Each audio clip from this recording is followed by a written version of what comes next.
New South Wales police pursue more than 80% of Indigenous people found with small amounts of cannabis through the courts while letting others off with a warning, forcing young Aboriginal people into the criminal justice system and a cycle.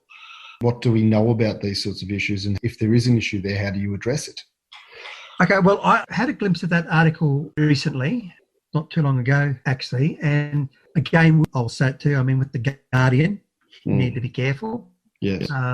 But also just with data in general, yes. You need to be careful. So we know, for example, with the deaths in custody, the data has been misrepresented for a long time. The truth has also been told for a long time, but it's been drowned out by the loud voices, where that myth has been allowed to be promoted that Aboriginal people in custody are far more likely to die than non-Aboriginal people in custody. So we know that's not true.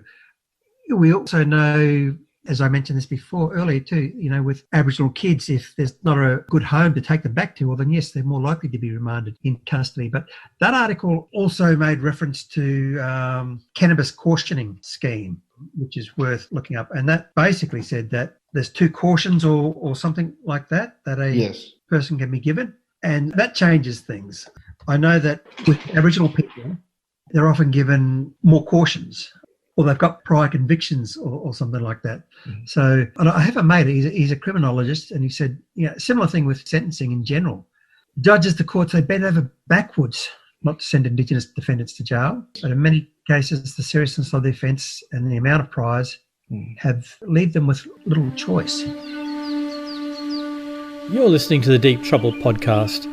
Dr. Mark Halloran in conversation with Dr. Anthony Dillon, academic and commentator on Indigenous affairs.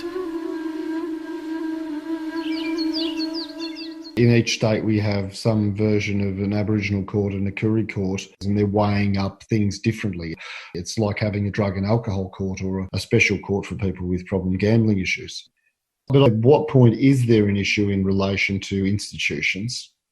What do we actually need to correct? Generally speaking, the further upstream we aim for a solution, the more upstream solutions, the better.